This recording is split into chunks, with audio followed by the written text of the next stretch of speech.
Bienvenue à ce tutoriel portant sur le sommaire des résultats de laboratoire dans CrystalNet. Pour une compréhension optimale, nous vous suggérons de visionner d'abord le tutoriel Détails usagers et tableau de bord de l'usager.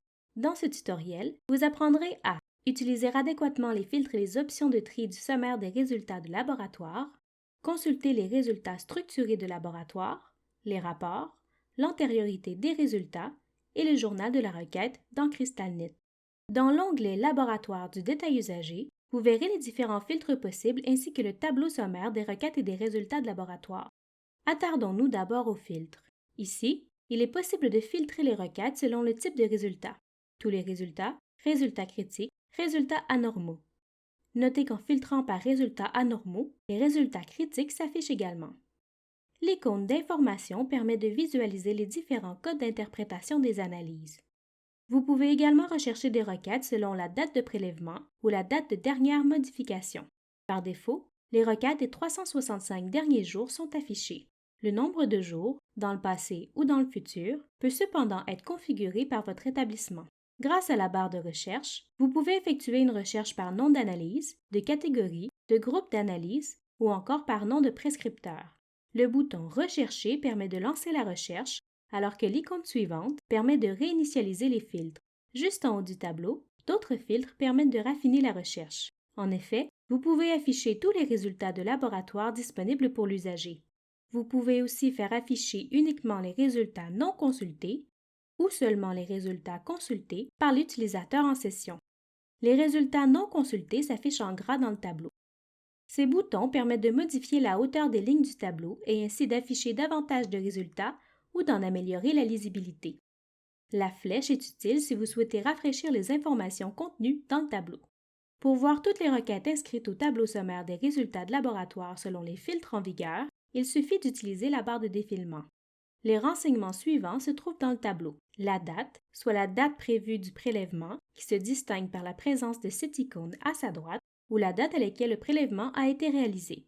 Le statut de la requête, s'il y a lieu un indicateur signifiant qu'une saisie manuelle a été effectuée ou qu'il existe un élément non conforme dans la requête, le nom des examens demandés dans la requête, le site d'où provient la demande, le cas échéant un indicateur signifiant la présence d'au moins un résultat anormal ou critique dans la requête, le nom de l'intervenant ayant demandé l'examen, le numéro de la requête dans le système d'information de laboratoire, la date et l'heure de la dernière mise à jour reçue dans CrystalNet pour la requête en question, les annotations présentes pour cette requête, qui s'affichent directement en cliquant sur l'icône, et enfin, le journal de la requête. Si un triangle bleu s'affiche dans la colonne Examen, c'est qu'un commentaire existe pour la requête. Cliquez sur le triangle pour visualiser le commentaire. Par défaut, les requêtes sont triées en ordre décroissant de date de dernière modification et sont fermées. Il est possible d'effectuer un tri dans les colonnes du tableau des requêtes en cliquant sur l'entête de la colonne désirée. Le chevron situé à gauche de la date de prélèvement permet d'ouvrir une requête et de consulter les résultats structurés. Notons qu'ouvrir une requête non consultée à l'aide du chevron modifiera son état. La requête passera de non consultée à consultée. Ouvrir une requête à l'aide du chevron permet de voir les éléments suivants. Le cas échéant, un indicateur signifiant la présence d'un élément non conforme ou d'un statut préliminaire en attente, modifié ou annulé, la catégorie de l'analyse, le nom du groupe d'analyse, la date de prélèvement de l'échantillon, la date de réception de l'échantillon au laboratoire, la date du résultat, le nom des analyses ou des paramètres en entrée, un indicateur d'anormalité s'il y a lieu, le résultat de l'analyse ainsi que les unités associées ou la réponse aux paramètres en entrée et les valeurs de référence pour l'analyse. Notez que les colonnes date de prélèvement, date de réception et date du résultat sont pilotables. Si un triangle bleu s'affiche pour une analyse, un groupe d'analyse ou une requête, c'est qu'un commentaire a été effectué. Cliquez sur le triangle pour consulter le commentaire. Ce commentaire n'est pas lié au commentaire dans la colonne Examen. Voyons maintenant comment consulter un rapport de laboratoire. Pour afficher le rapport de laboratoire au format PDF émis par le système source, cliquez sur le bouton de la colonne Statut Rapport.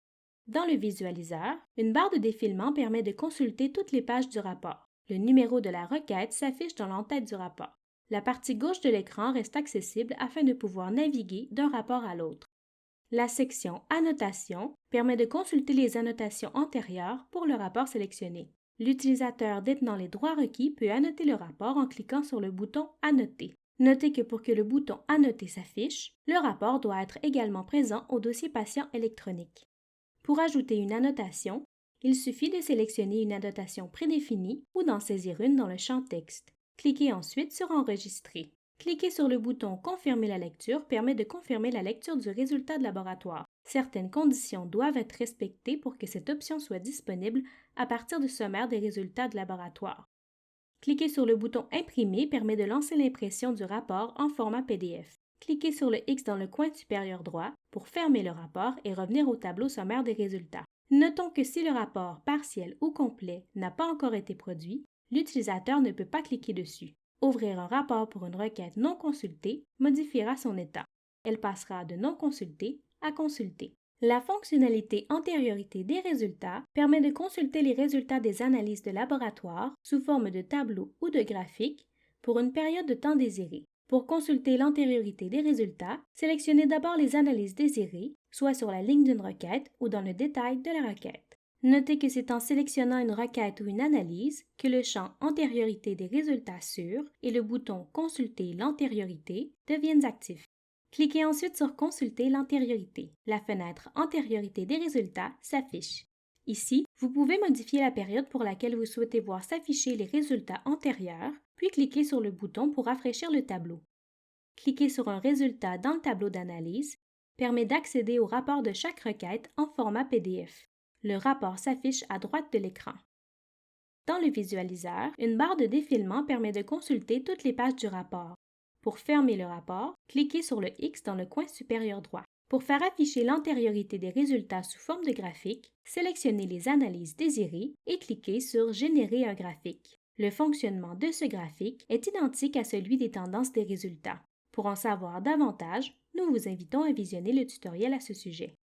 Sachez que pour chaque requête, CrystalNet conserve un historique des consultations effectuées par les utilisateurs. Cet historique se nomme le journal de la requête. Seules les requêtes consultées par d'autres utilisateurs ou par l'utilisateur en session présenteront cette icône indiquant qu'une ou plusieurs consultations ont été effectuées. Si l'icône suivante s'affiche dans cette colonne, cela signifie que l'intervenant responsable a confirmé la lecture du résultat dans la boîte de réception dans Résultats MD ou dans le sommaire des résultats. Si l'icône suivante s'affiche, c'est qu'une version antérieure du résultat a été lue, mais qu'il existe une version plus récente du résultat dont la lecture n'a pas été confirmée. Pour ouvrir le journal de la requête, cliquez sur cette icône dans le tableau sommaire des résultats de laboratoire. Dans cette fenêtre, vous verrez le numéro de la requête lié au journal de consultation, s'il y a lieu les informations de l'intervenant ayant confirmé la lecture du résultat, ainsi que le nom des intervenants ayant consulté le rapport de la requête ou les résultats structurés. Notez que si un bandeau jaune s'affiche dans le journal, c'est qu'il existe une version plus récente du résultat qui n'a pas encore été lue. Le chevron à gauche du nom de l'intervenant permet de visualiser toutes les consultations effectuées par ce dernier. Enfin, la présence d'un crochet vert indique que la version consultée est la plus récente. Si une modification est apportée au rapport après que l'intervenant l'a consulté, le crochet vert disparaît. L'onglet Impression permet de consulter l'historique d'impression de la requête. L'onglet Tendances, quant à lui, permet d'afficher les consultations du tableau des tendances des résultats. Les analyses présentes dans le tableau lors de la consultation sont indiquées. Pour en savoir plus sur la fonctionnalité Tendances des résultats, nous vous invitons à visionner le tutoriel à ce sujet. Ceci conclut le tutoriel portant sur le sommaire des résultats de laboratoire. N'hésitez pas à consulter notre base de connaissances pour en savoir davantage sur les diverses fonctionnalités de CrystalNet. Nous vous invitons également à visionner nos autres tutoriels, disponibles à la fois sur notre chaîne YouTube, sur notre site Web et sur notre base de connaissances.